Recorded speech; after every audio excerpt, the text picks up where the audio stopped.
एपिसोडची सुरुवातच एका भयानक सीनने होते. एक जुनं गोडाऊन आहे, तिथे आग पेटवलीये आणि काही गुंडांनी आपल्या राकेशला म्हणजे त्या अल्लबाड वकिलाला पकडलंय. गुंडांचा बॉस राकेशचा गळा पकडून त्याला आगेजवळ झुकवतो आणि रागात म्हणतो, माझेच पैसे घेऊन मजा मारतोयस आणि मला नाचवतोयस. राकेशचा जीव मुठीत आणाय. बॉस ओरडतो, येडा आईची लायकी नव्हती तर कशाला घेतले रे पैसे? माझा एक एक रुपया तुला फेडायला लागेल, व्याजासकट. तो गुंड राकेशला धमकी देतो. शेवटचे 2 दिवस दिलेत. 2 दिवसात पैसे परत नाही केले ना, तर कुत्र्यासारखा तुडवीन आणि तुझे तुकडे करून समुद्रात टाकीन. राकेश थरथरत कापत बोलतो, नाही नाही बॉस, मी करतो परत पैसे. मला तुम्ही 2 दिवस दिलेत, उपकार झाले तुमचे. मी नक्की पैसे परत करतो. तो गुंड त्याला सोडून देतो, पण त्याची भीती कायम असते. इथेच आपल्याला कळतं की हा राकेश किती मोठ्या संकटात अडकलाय. आता सीन कट होतो आणि आपण येतो अर्णवच्या बेडरूममध्ये. वातावरण एकदम बदलतं. अर्णव ईश्वरीशी बोलायचा प्रयत्न करतोय, पण ईश्वरी कट्टी घेऊन बसलीये.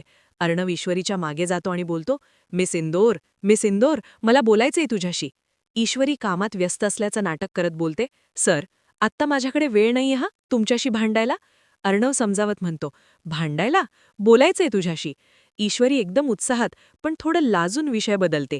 ऐकलत ना, सुवर्ण पादुका येणारेत उद्या घरी. खूप कामं करायची आहेत सर. अर्णव म्हणतो, I know miss Indore, I know. मला फक्त 2 मिनिटं बोलायचंय तुझ्याशी. ईश्वरी आपल्या जिद्दीवर ठाम राहते. ती म्हणते, आत्ताच बोलायला हवंय का? सर, माझा ना तुमचं काही ऐकून घेण्याचा मूड नाहीये. आता हे 2 दिवस ना मला बिलकुल डिस्टर्ब करू नका तुम्ही. अर्णव हसून विचारतो, म्हणजे 2 दिवस तू माझ्याशी बोलणार नाहीयेस? ईश्वरी ठणकावून सांगते, न बोलून जाते कुठे? भांडण आपल्या दोघांमध्ये, घरच्यांना कळू द्यायचं नाहीये मला. अर्णव मिश्किल हसतो आणि विचारतो, काय झालं? एनी बहाना चांगला आहे. ईश्वरी विचारते, कसला बहाना? अर्णव तिच्या डोळ्यात बघत रोमॅन्टिकली बोलतो, हेच, माझ्याशी बोलल्याशिवाय तुला करमत नाही, बरोबर ना? ईश्वरी लाजून आणि खोटं खोटं रागावून म्हणते, रॉंग, बिलकुल नाही. हा पादुका सोहळा पूर्ण होऊ दे, मग बघा आपलं भांडण कसं कंटिन्यू करते की नाही ते. ती तिथून निघून जाताना स्वतःशीच पुटपुटते, आले मोठे, करमत नाही म्हणे. अर्णव तिच्या पाठमोऱ्या आकृतीकडे बघत प्रेमाने हसतो आणि म्हणतो, भांडखोर आहेत तुम्हीच भांडखोर. बोलायला तर लागली. आता तिकडे बाहेर रस्त्यावर राकेश एकटाच बियर पीत बसलाय. तो खूप टेन्शनमध्ये आहे. तो स्वतःशीच बोलतो, दीड दमडीचा माणूस स्वतःला बॉस म्हणवतो आणि माझा अपमान करतो. आता एखादी सोन्याची खाण हाती लागल्याशिवाय हे संपणार नाहीये. राकेश हताश होऊन विचार करतो, 2 दिवसात आणू कुठून एवढे पैसे? ही वेळ त्या अर्णवमुळे आलीये माझ्यावर. सगळीकडून कोंडी करून ठेवलीये माझी. राकेशला काहीच सुचत नाहीये. तो रागात म्हणतो, काहीतरी तर करावंच लागेल. असं काहीतरी ज्याने त्या चिंधुकल्यावर प्रेशर आणता येईल. त्याशिवाय पैसा येणार नाही. रात्र झालीये. वाड्यात सगळे डायनिंग टेबलवर जेवायला बसलेत. मामा, मामी, अर्णव, अंजली आणि आकाश. अंजली बोलते, मामा, आपल्या गुरुजींशी बोलून ही यादी बनवलीये. उद्या पालखीच्या स्वागतासाठी लागणारं साहित्य आहे. मामा यादी वाचतात. फुलं, पूजेचं साहित्य, पंचामृत. बरं, मामीला मात्र वेगळीच काळजी आहे. ती मध्येच बोलते, कधी येणार जावई बापू? माझा बॉक्स त्यांना सापडलाय की नाही काय माहिती. अंजली पुन्हा विषयावर येते, बरं, आणखी काही लागणार आहे डेकोरेशनचं सामान? मामा जबाबदारी घेतात. बाहेरून ज्या वस्तू आणायच्या आहेत त्या मी आणि आकाश घेऊन येऊ. अर्णव विचारतो, अगं हो, आई म्हणजे आजी कुठे? अंजली सांगते, आजी प्रवासाने दमलीये म्हणून आराम करतीये. अर्णव मामांना सांगतो, मामा, आजीला आराम करू दे. डेकोरेशनची सगळी तयारी तुम्हीच करा, आपण करूया. मामा गमतीने विचारतात, पूजेला तरी तूच बसणारेस ना, का ते सुद्धा आम्हीच बसायचं? यावर अर्णव नाजून हसतो. तेवढ्यात ईश्वरी तिथे कॉफी घेऊन येते. मामा तिला बघून अर्णवला चिडवतात, अबोला तुटलेला दिसतोय. अर्णव ईश्वरीकडे बघून कॉफी घेतो. ईश्वरी हसून बोलते, तू मघाशी सांगितलंच नाहीस, काय सरप्राईज दिला यांनी? मामांना उत्सुकता लागते. ते विचारतात, सांगा सांगा ना. अर्णव ईश्वरीला डोळ्यांनीच खुणवतो की सांगू नकोस. ईश्वरी लाजून म्हणते, नाही सांगत, फक्त सरप्राईज आहे, सगळे सिक्रेट आहे, आणि ती लाजून तिथून निघून जाते. अर्णव गालातल्या गालात हसतो. अंजली आणि मामी बाहेर अंगणात उभ्या आहेत. मामी राकेशची वाट बघतीये. कुठे गेले जावई बापू? कधी येणार काय माहिती? तेवढ्यात राकेश तिथे येतो. मामी त्याला बघून विचारते, जावई बापू, काय हो, कधीपासून वाट बघतेय मी तुमची? सापडला माझा बॉक्स? राकेश नाटक करत खोटं बोलतो, अहो मामी, मी शोधायचा खूप प्रयत्न केला, पण नाही सापडला बॉक्स. मामी काळजीत पडते. राकेश लगेच दुसरी थाप मारतो, बरं, मी एक काम करतो. एक मोठा डीलर आहे, त्याच्याकडे हा सगळा विकलेला माल जातो. मी त्याचा पत्ता मागवून घेतो आणि तुम्हाला पाठवतो.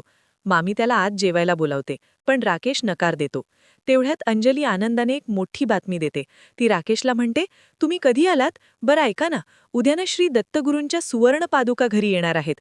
हा शब्द ऐकताच राकेशचे कान टवकारले जातात. सुवर्ण पादुका?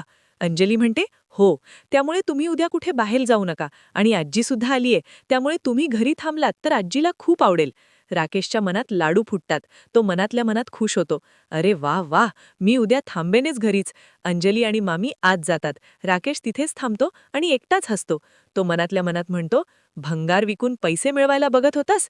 अरे देव साक्षात सोन्याच्या पावलांनी घरी येतोय तुझ्यासाठी. जॅकपॉट लागलाय, जॅकपॉट. इथेच विलनला आपली संधी सापडली आहे. रात्रीची वेळ आहे. ईश्वरी आजींच्या खोलीत जाते. आजी खुर्चीवर बसल्यात.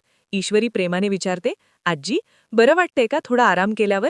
मी तुमच्यासाठी हळदी आणि केसर घातलेला गरमागरम दूध आणलंय. आजी दुधाचा ग्लास घेतात. ईश्वरी काहीतरी बोलायला जाते. तुम्हाला माहितीये का, आमच्या इंदोरमध्ये ना आजी त्याला थांबवतात. एक मिनिट, मला जरा तुझ्याशी महत्वाचं बोलायचंय. आजींचा आवाज गंभीर होतो. ईश्वरी घाबरत म्हणते, बोला ना आजी. आजी सांगतात, मी इथे नसताना काय काय घडलं ते अंजलीने मला सांगितलं आहे. मी तुला एवढ्यासाठीच इथे बोलावलंय की उद्या आपल्याकडे श्री दत्तांच्या सुवर्ण पादुका येणार आहेत.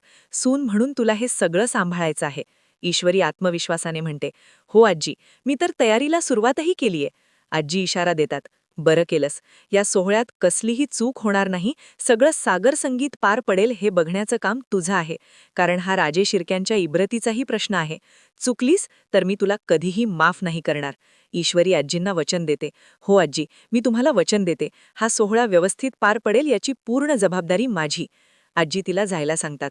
ईश्वरी बाहेर जाताना दरवाजाजवळ थांबते आणि मनातल्या मनात म्हणते, तुमच्या मनात जागा मिळवण्याची एवढी मोठी सुवर्ण संधी श्री दत्तकृपेनेच मला मिळालीये आजी. मी ती पूर्ण कोशिश करेन. ईश्वरी किचनमध्ये कढईत रवा भाजतीये. ती प्रसादासाठी शिरा बनवतीये. ती स्वतःशीच पुटपुटते, देवा, उद्या पादुका येणार आहेत तुझ्या घरात. उद्या तरी आता सरांना जरा सद्बुद्धी दे बाबा. आपल्या मनात नेमकं काय आहे हे आता तरी त्यांना कळू दे.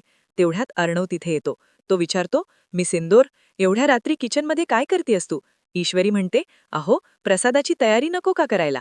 उद्याचा प्रसाद ना मी स्वतः बनवणार आहे. प्रसाद बनवणाऱ्याच्या मनोकामना देव पूर्ण करतो. अर्णव तिची फिरकी घेतो. तू आज केलेला प्रसाद उद्या दाखवणारेस देवाला? ईश्वरी चिडून म्हणते, सर, सांगितलं ना मी फक्त प्रसादाची तयारी करतेय म्हणून. उद्या सकाळी खूप धावपळ असेल ना? अर्णव तिच्या शेजारी उभा राहतो आणि हळूच विचारतो, मिस इंदोर, देवाला मस्का मारण्यासाठी काय काय चाललंय तुझं हं?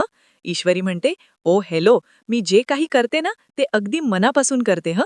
अर्णव गंभीर होतो आणि तिच्या डोळ्यात बघत विचारतो, मिस इंदोर, तू आपलं लग्न पण मनापासून मानतेस का? ईश्वरी गोंधाळते. आता नवरा मानलं म्हणजे लग्न पण मानलंच ना? अर्णव पुढे म्हणतो, आपण एकमेकांसोबत कधीच हॅपी राहू शकत नाही. ईश्वरी विचारते, पण तुम्हाला काय फरक पडतो? मी असो वा नसो? अर्णवच्या मुखातून नकळत सत्य बाहेर येतं. मिस इंदोर, तू कुठे जाणारेस मला सोडून? ईश्वरी विचारते, का? तुम्हाला भीती वाटते का मी तुम्हाला सोडून जाईन? अर्णव म्हणतो, मिस इंदोर, तू गेलीस तर माझं आयुष्य. तो वाक्य अर्ध्यावरच थांबवतो आणि बदलतो. मिस इंदोर, फरक पडतो मिस इंदोर. मलाच नाही, अख्ख्या घराला फरक पडेल. ईश्वरीला हे ऐकून थोडं वाईट वाटतं. घराला? अर्णव सावरासावर करत म्हणतो, हो मिस इंदोर, तू गेलीस तर प्रसाद, इंदोरी पोहे, जिलेबी बनवणार कोण?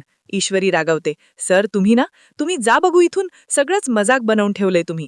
जा इथून, नाहीतर चटका देईन ना आता. आणि ती त्याला प्रेमाने तिथून हकलवून लावते. सकाळ झालीये. वाडा सजलाय.